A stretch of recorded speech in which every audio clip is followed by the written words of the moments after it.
Finally, today is here, 17th day of June 2022, a few days after your final paper. Welcome to the virtual session of the closing ceremony for the final year law students for the Law Faculty of Central University. Can we have a round of applause, please? If you can unmute yourself, and we can have a round of applause. Great. Thank you. You're clapping for yourselves. I mean, do better. Haven't you? 4 years is a long time, isn't it? So, yes. Thumbs up. I mean, you've made it through it all. You've still made it. I'm happy to see you here. I see some of my project students. Some of you were in my class in first year. It's nice to see you again. Yes, I see you, Pauline, Noah. I see Tracy, Edwina, and we have some of our alumni also joining us on this session. They'll be sharing their experience with us. I see you, Prosper. I know Coco will also join, and a couple of others, yes. So, like I mentioned earlier on, if you can turn on your video, since we are recording this, and we will create a YouTube channel for the Law Faculty for Central University and would upload this session there. So as many of you can turn on your videos, it would be so great to see and to capture your lovely faces. Right. So without much ado, I would ask Miss Tracy Frimpong, to give us an opening prayer to start this program. Good. Tracy, kindly give us an opening prayer. Yes, please. Shall we pray? So, Father, we thank you for today. We thank you for the opportunity that you have given us. We thank you for the grace and mercy that you have showered upon us to be able to finish school successfully. As we are about to begin this meeting, we pray that everything that we learn here will be useful to us, and we'll not only hear it, but we'll be able to apply it to our lives. In the name of Jesus Christ, we have prayed. Amen. Amen. Thank you. Thank you so much, Tracy, for that we'll be able to apply. And we thank God for how far he has brought you. We put together this event to, first of all, to say thank you to you, congratulations to you for coming this far on your journey. And then also to share a few thoughts with you on some very, very salient things on your next steps. The law career, or the many of you may wonder, what can I do with a first degree in law? And what's next for me? So this program was put together to answer some of those questions. Many of you would, or some of you would try to enter the Ghana Law School, and you would have to take the entrance exam. So one of the sessions would be geared at preparing for that exam. And we'll also have a session on applying for a master's program and applying for scholarships. And then our last presentation, which is going to be done by an HR and recruitment expert, is on preparing for a job interview, and he's coming from outside Central to do that. He's an invited resource person, and he'll be speaking on preparing for a job interview, because at the end of the day, when you have your master's or whatever, job interviews and how we prepare for them are also very important. So we'll look at that, and then we'll wrap it up. So thank you for being here. I know this time is going to be very useful to you. Without much ado, I'd like to call upon our Dean. He's with us, Dr. Josiah de Graft Kwanzaa, to also share his remarks with us. Dr. Kwanzaa.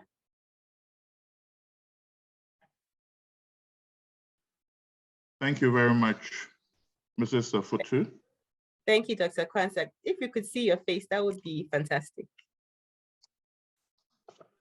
Right, okay. Thank you. Thank you very much. Good morning, ladies and gentlemen. Good morning, class of Central University 2022. Today is a day that the Lord has made, and we should rejoice in it. Once upon a time, you embarked on this academic journey in this great Christian university called Central University. where faith, integrity, and excellence sets us apart from our peers.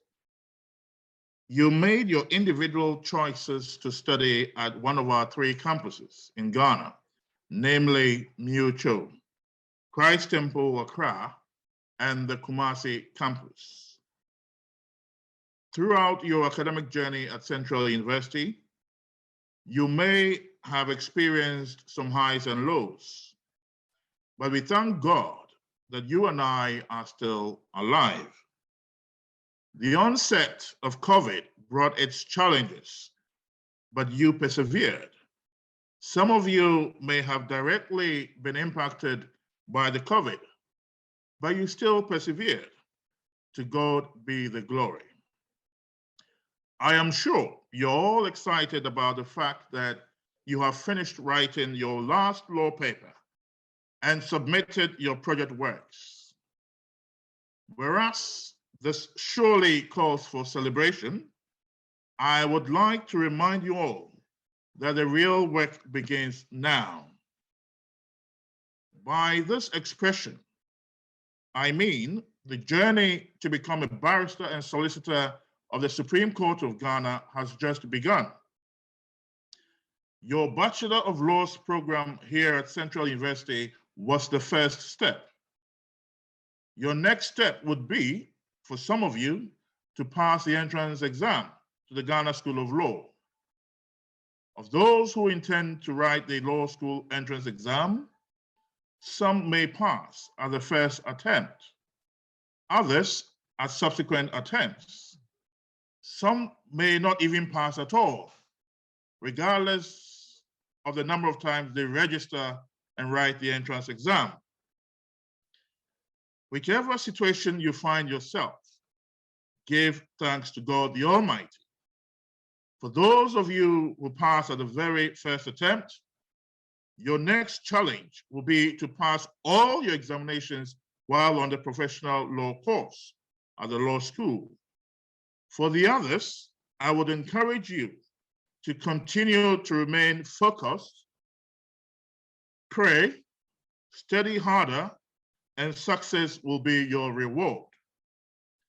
As you prepare to leave this great institution, with your transcripts and certificates, I encourage you to leave your contact details at the faculty offices at each of our campuses to enable us to reach out to you, to engage with you, to find out from you what you have been doing within the next few years since you graduated. We would also be happy if you come back to us in the future to show your appreciation in any shape or form as an alumnus of this great university and collectively as an alumni.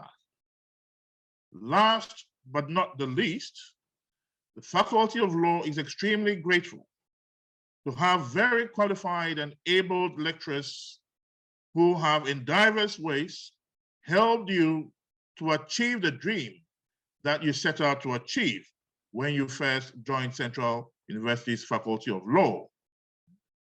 To the lecturers and administrative staff of Central University, we say Ayiko.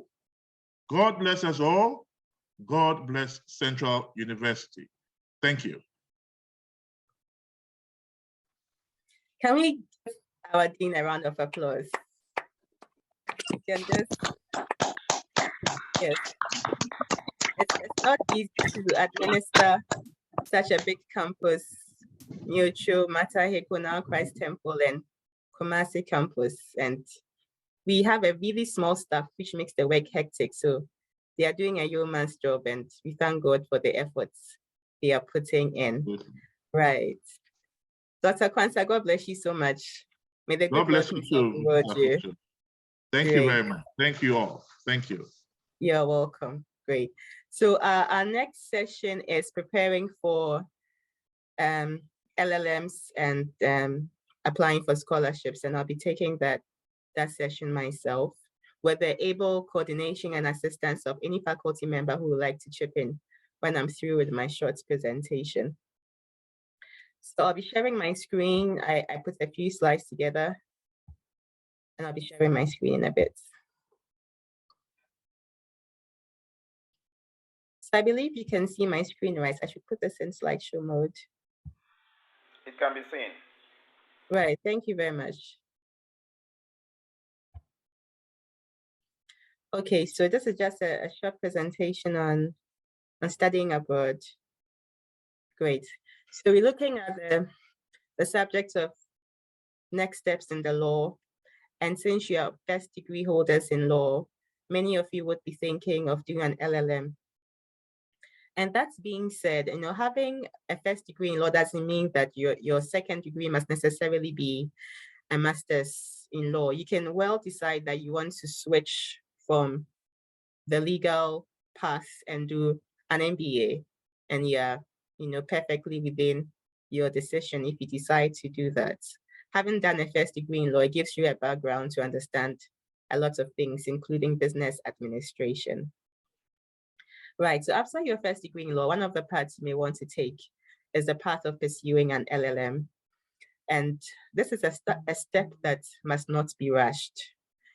In my opinion, many students may not be ready for an LLM right after their first degree in law, especially for those of you who are just coming in from the senior high school and have just finished your first degree in law. It may be better for you to take the path of doing your national service and working in a law office in a company somewhere, or in a law firm as a paralegal, and experimenting with the whole area of the law.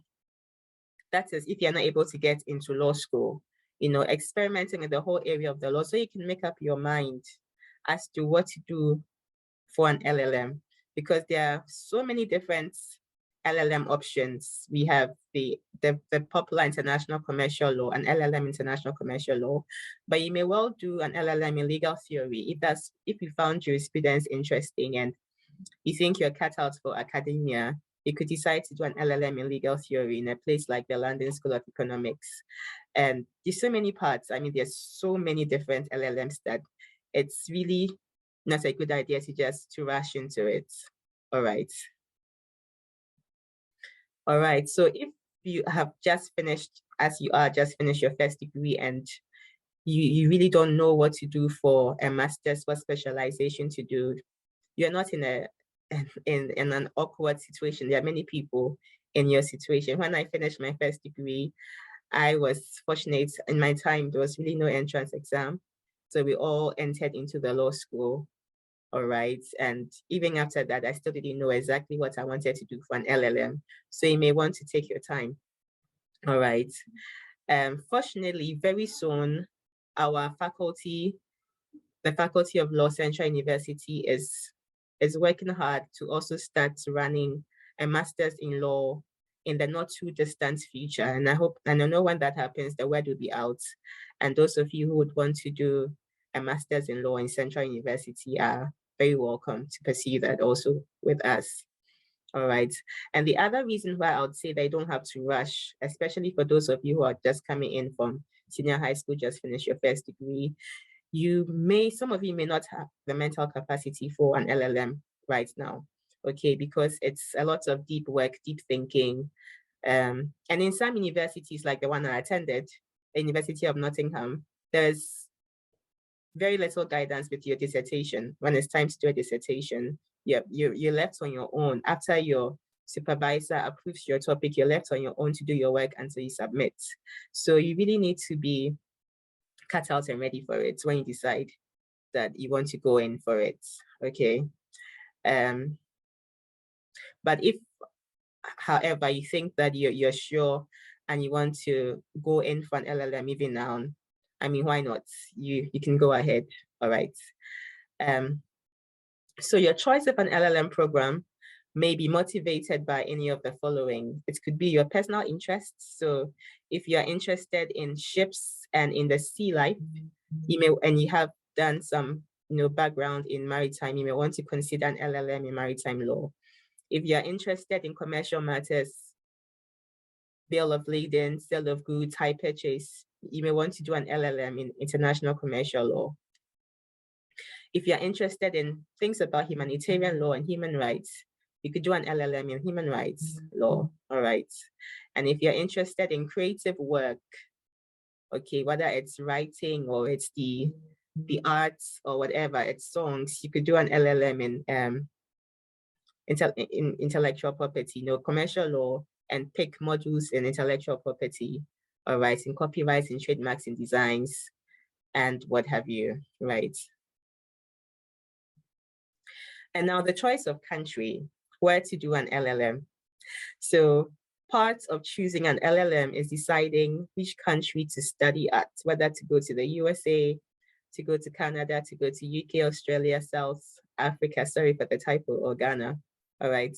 So each country choice would have its advantages and disadvantages, all right?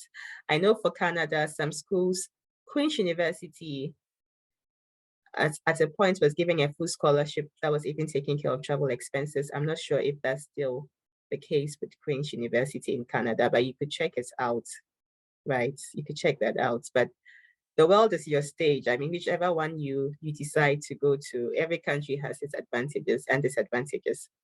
LLMs tend to be quite expensive in the US as compared to the United Kingdom. And you may want to think about that. But at the same time, when it comes to the teaching, Mr. Abraham Lamte, kindly mute yourself. Thank you. Yes. So LLMs tend to be more expensive in the US as compared to the United Kingdom. However, I think for those who have studied in the US, my colleagues who have studied and my lecturer in law school did tell me that if you want a better learning experience, you're better off going to the USA than to the United Kingdom. All right, so that's for you to weigh your options. And of course, there's Ghana, there's the University of Ghana, they have LLMs in oil and gas, in human rights, and in ADR. I know KNUST also has a couple of LLMs also, right? So you decide which, and South Africa has very good schools. There's the University of Pretoria, there is Cape Town University, there's so many of them. You could just go through and see which of them you'd want to study at. And I believe that, and I know, not I believe, I know that studying in South Africa is not as expensive as traveling outside. But if you want to do, for example, an LLM in human rights, I know that the University of Pretoria has the third best human rights resource center in the world. So you may want to think about that. And they are really good in LLM in international investment law also, if you have that as an option for yourself. Okay. Yes, so I actually have that in my slides, and I just talked about that, the University of Pretoria. Right. Now, I have already mentioned that the cost of tuition for an LLM in the United Kingdom is generally cheaper than studying in the United States.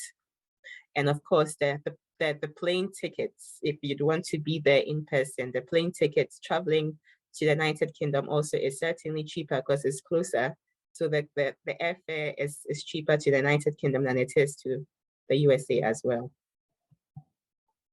Now there are different routes to an LLM. You may be a self-funded student, all right?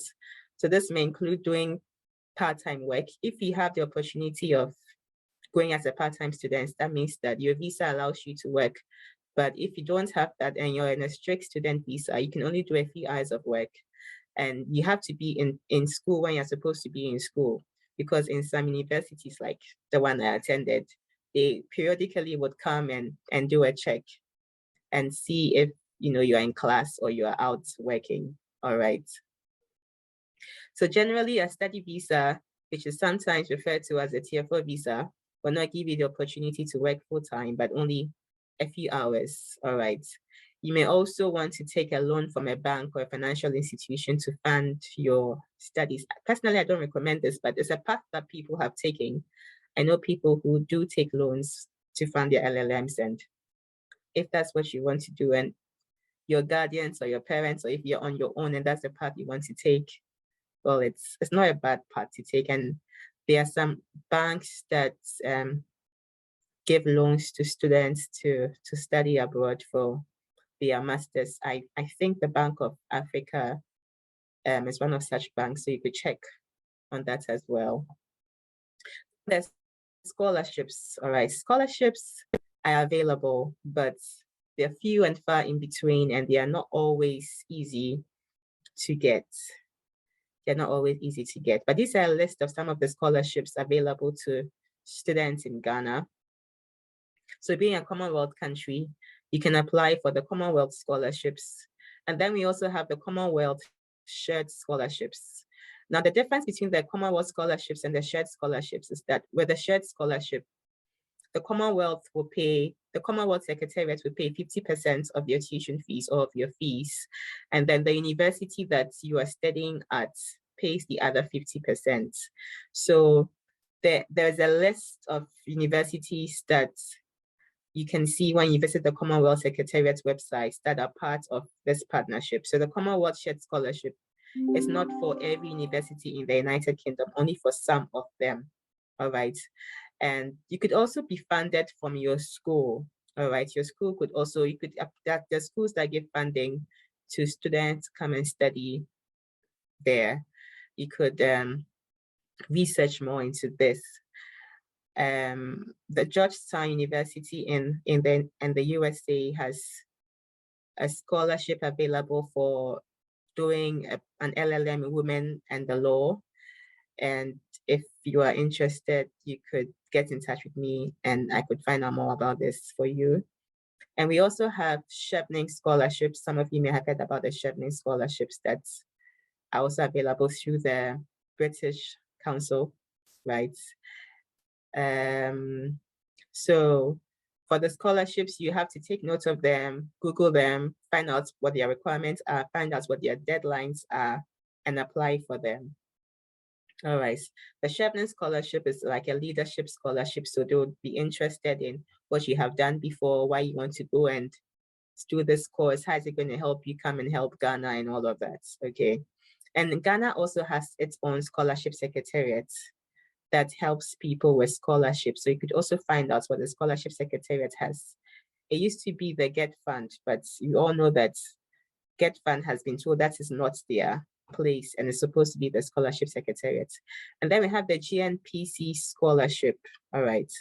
The GNPC scholarship would require you to have a national service certificate as one of the requirements. So if you haven't done your national service, which means you don't have your certificate, you can't apply for a GNPC scholarship, all right? And the GNPC scholarship would also ask for an offer letter. They want to see that you have already received the opportunity to study, not that you are now applying to the institution.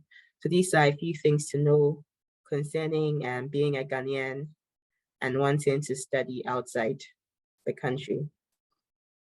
All right, now a few things to note on applying for scholarships. Make sure that your program is listed in the list of courses that stand to benefit, okay?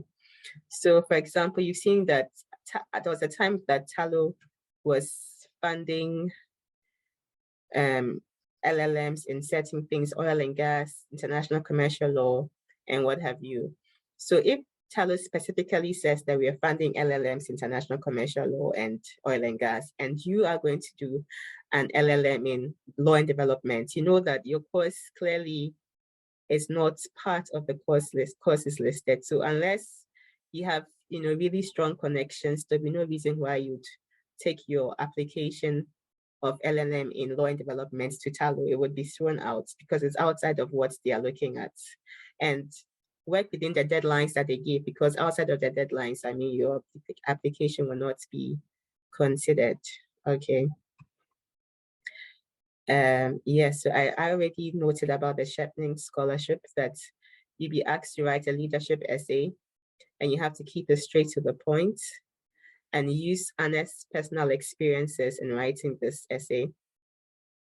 make sure that you answer the question that you are given. It's like an exam. Don't go and set your own question. They've given you the question, make sure you answer it. And on the question of your leadership and influence, you can talk about something you have already done.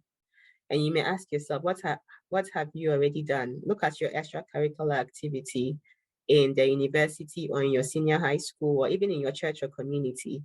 And you definitely have something to talk about, okay?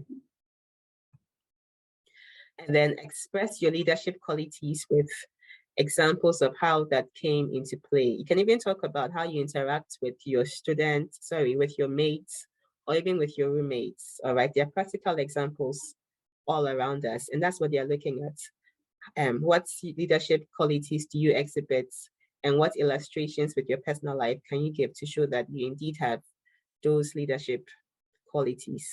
All right, and then talk about what you do now. So if you are you just finished your first degree, you want to do an LLM, whatever, you talk about it and what you want to do in the future. All right.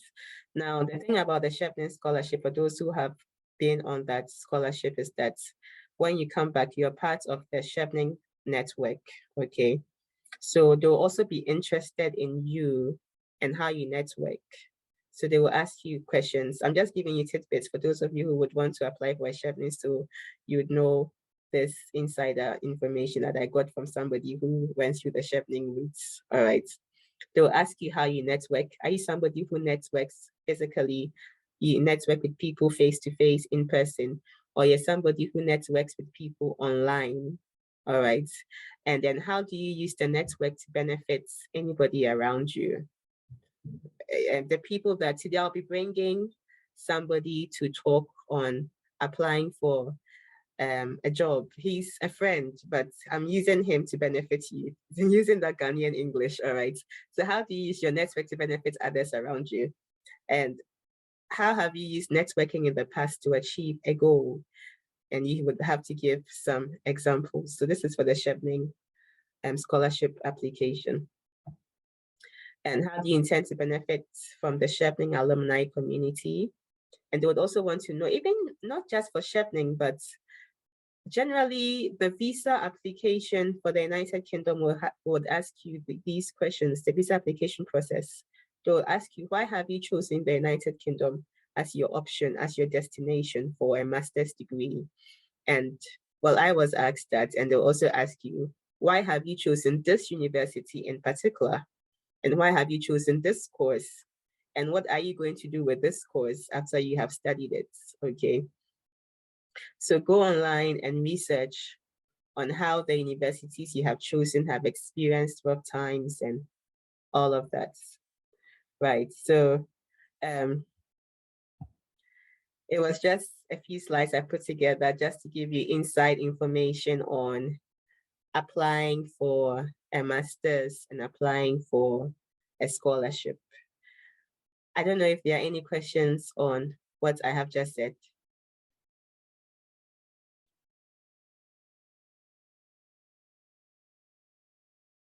If you have any question, you can unmute yourself and ask your question.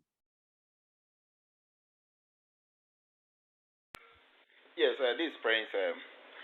So, madam, from experience, which is better, LLM before the professional program or the professional program first? I would say do the professional program. Attempt to get into the law school first. That's what I would say. Because as I said in my presentation, many of you may not be clear in your minds which area of the law you want to do an LLM in, and you don't want to waste the opportunity. So it's good to just allow the idea to simmer and to brew and to experiment with the whole subject area. Okay, so you try to get into law school. If that doesn't happen at the first try, at least try to be in a law firm as a paralegal and offer whether as a volunteer or as a paid member of the firm, offer your services, because you have done a first degree in law, you know about contracts, land law, you know the whole area of the substantive law. The only thing you don't know is the procedural law. You can even apply for a job in a law office. And when I say law office, I'm talking about the legal department of institutions. So some institutions have legal departments, right? And with a first degree in law, you can apply to a law office, right? So those opportunities are there. So try those opportunities for like anything between 1 to 3 years before going to do an LLM. That's my take on it. I don't know. I know there are some faculty members here. They may also give their take. They are welcome to give their take on it. Mrs. Apia, sorry, do you want to say anything? Thank you very much, Susan. You're welcome. To answer the gentleman's question, I think you've answered it perfectly. It's better to try the professional one before the LLM. However, if you attempt it, you're not successful, you're unsuccessful, probably you can look at the LLM route. But it's always better to try the professional bit before you do you consider a master's. That's my take as well. So thank Great. you. You're welcome. Thank you, Eunice. Any other question? Any other questions? Madam, good morning. This is Simon. Right. Please, seems when you were taking us through the presentation, you focus much more on campus LLM. So I would like to know, what's your take on online LLM? Yes, online is also an option, very viable option that you can pursue. I don't know, is Mr. Pariadu with us yet? Mr. Pariadu, have you joined us yet? Can you hear me, please? Hello? Yes, we can. Yes, Mr. Pariadu. Yes, madam. Yes, so someone asked about online, yes. Okay. I would respond from experience. My first master's was a hybrid of online and on campus. I chose that path because I couldn't afford leaving work and going to study. And my employers at the time were not ready to give me that option of a study leave.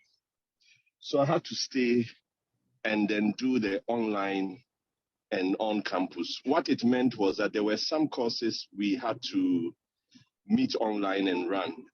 And then there were some others that you needed to travel. So then I take my leave. It was a modular type, not the semester type. Not the ones most of us are used to, which is like running 4 months a semester. This was a modular. So you choose which courses you wanted to run at what time. And we were also given a certain period, like I think was within 2-3 years, you needed to finish 7 or so courses. So you plan, you choose when you want to start a particular course and when not to start a particular course. But the good thing was that it was helping with keeping my job, which was financing my education at the time, and also running the program. So once in a while, we are invited, we go over, this was an English school.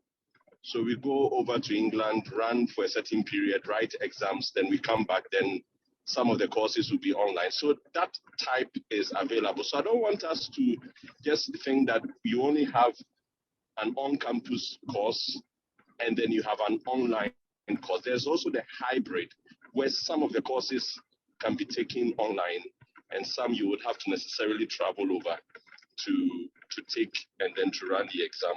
It was really helping. It was really, really, really very helpful. So that's my very simple response to that one. I would say that your choice should be informed by work considerations, the cost element, and things like that. For me, it was so much the fact that my employers were not ready to grant me a study leave at the time. And so I don't know if this is helpful to the gentleman or the lady that asked the question. Thank you very much, Mr. Pariedu. Simon. Yes, madam. I think. All right. Yeah, it really came in handy. Thank you very much. You're welcome. I remember when we had this program last year, there was a student who also asked how to know if an online university is genuine. And I know Mr. Pariedu had an answer for that also. Before I started mine, I had to go to, it was interesting. I was skeptical because it was somebody who sent me the link. I went to their website. I read so many things about the school. I wasn't so sure. So I called a couple of friends in England and asked them to just do their own searches for me. But these guys were so busy. They were not really having time for me. I wanted them to go to the campus, verify a physical structure where I could speak to somebody in the administrative block or somebody like, because I didn't trust the telephone numbers. This could be somebody sitting in his bedroom creating a website, taking money from you and saying he's running a program. So I tried the other option was to go to British Council and then find out from them. I think I was torn between British Council or the British Embassy, but I ended up with the British Council or so. And then they could confirm some things for me. And I think at a point, I also got an alumnus to let me have some personal experience he had with the school. So I would advise not everything on a website, somewhere is a school. We have heard stories of people go to do masters, go to do PhDs, hold out themselves as having obtained masters and PhD. Then for us to come later and be told those schools were not accredited. We have examples, I can't mention names. So be careful with that one. And most reliable source will be the Ghana accredit. It's now, I think, it used to be accreditation, but Susan, help me with the current name. Is it Ghana Education something Commission? I think it's Ghana Tertiary Education Commission. Yes. Exactly. Yes. When you go there, I think that's where I ended up. No, let me shape it well. When I was done with my masters and I wanted to submit it to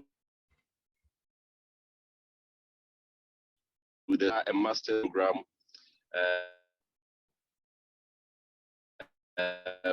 before you could start teaching Central, the school required that I go and verify. So I sent my assessment and they verified, and indeed it was accredited. So I question vetting whether or not the school you have added is accredited over there. I think this is the best route to take. Go to Ghana Tertiary Education Commission and let them know. Of course, you pay a fee. You let them know that you found this school to do a verification, or you want to do a search as to whether they are accredited in that country. And they will do their correspondence with their sister or their counterpart in that country, and then give you an official position as to whether that school in that country. I think that's this with my program. Is this helpful? Yes, it is, Mr. Hello? Pariedu. Am I Thank alone you here? very much. Okay, all right. No, I can hear Okay. you. I can hear you. I can hear you. Thank you. That was helpful. Is there any other question on this, so we can move on to the next item? Yeah, please. I wanted to find out, this is Abraham, I wanted to find out that assuming someone completed the LLB and was not able to go to Mokola, and the person does maybe masters, what are the job perspectives in the market? Yes, so I mentioned earlier that, a first degree in law is like a first degree in anything generally. So it's like you have come out of the university and you have a first degree. All right. You could be retrained. Banks generally take people from the universities with a first degree in certain things, and they can retrain you to work in the bank. All right. And especially with having done courses like commercial law and contracts and company law, you could fit into the law office of many companies. Many companies have a legal department, which we call a law office, and you could well fit into those with your first degree in law. So those are some of the openings, and you could also function as a paralegal in a law firm. Okay, So thank Abraham, you. yes, you're welcome, Abraham. Tracy, yes, Tracy. Madam, please, I want to find out if you do an LLM in a specific course, does it restrict you? Does it mean you can't practice in other areas, or you can? If you do an LLM in a specific course, it depends. You see, different universities have different approaches to how they structure their LLM programs. There are some universities that, if you're doing an LLM, for example, if you take Queen Mary in London, the way they structure their LLM is that you do like 4 full year courses in whatever area that it is that you're. So if it's human rights, you may have an opportunity to borrow a course from outside your, your chosen area, but it doesn't spread out so much, okay? But other universities are not quite the same. And there's also what we call the general LLM, okay? There's a general LLM, so you could opt for the general LLM, where it's you just picking and choosing your modules. So that will not limit you, okay? But if you're going for those very specific LLMs, of course, you could decide not to work with this, but why would you do that? Okay, why would you go and do an LLM, say in maritime law, and then come and just throw it away? You understand? Which is why we say just take your time and then be sure of what you want to do. All right. Thank you, madam. You're welcome. Okay, so this is Prince again. All right, Prince. Yeah, so taking the student personal interests aside, which of the LLM has the highest job prospect in Ghana? Wow, that's an interesting question. I would say from the top of my head, I'll say perhaps it's the LLM in international commercial law. But even with that, it's very, very broad than the models that go under an LLM international commercial law. So then you still would definitely have to choose which models you want to do. All right. But the LLM in human rights is also not bad at all, because it could give you the opportunity to work with nonprofits and some development agencies. All right. Yeah. So it depends on what you want to do. If you want to work with the UN and UN organizations, you could do something in law and development, and that could place you in a good position to work with the UN agencies like UNICEF, FAO, and what have you. Very well. Okay. Hello, Susan. Yes, Eunice. Can I just chip in a Sure. sec? Yeah. I think I appreciate the question that the gentleman just asked. It's when it comes to let us not lose sight of the fact that you have to be passionate about something to be successful in it. It's not because something is everybody is going for it and is bringing in the money. It's not. It doesn't mean you're going to be successful at it. I think in choosing or in picking what you want to do, you have to know if you are passionate about that area that you want to pursue. It's not only because it's bringing in the money. Of course, we are all working for the money, but you have to be passionate about the area. So think in your making choices, you need to consider your passion as well. Are you passionate about human rights? Are you passionate about commercial transactions or commercial law? You need to put all that into consideration before you make a choice. Don't just decide that, oh, in Ghana, this is what's making the money, so I'm going in for it.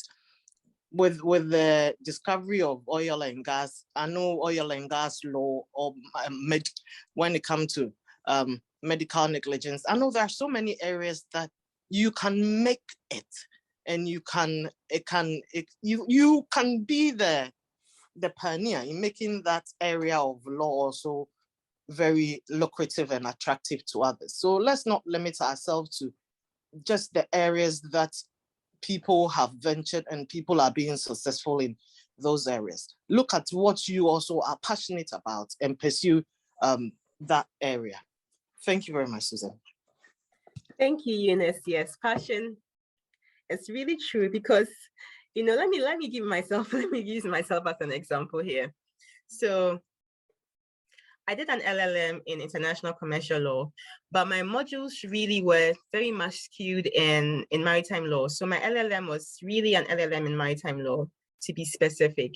And what was my motivation? My motivation was the fact that there weren't as many lawyers in Ghana or jurists in Ghana who had specialist knowledge in maritime law. So that was my sole motivation, that drove me to do that.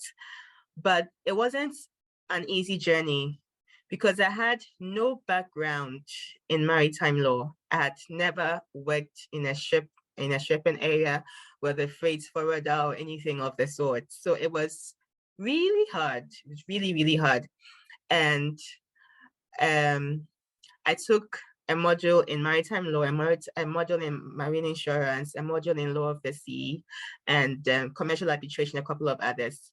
And I actually failed my module in marine insurance, and I had to take it again. All right. So there are different motivations.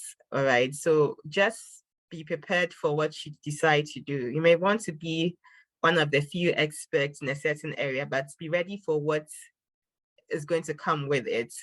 But certainly it's good to be driven by desire, by passion, right? That's one of the best motivations to have when choosing your LLMs. All right.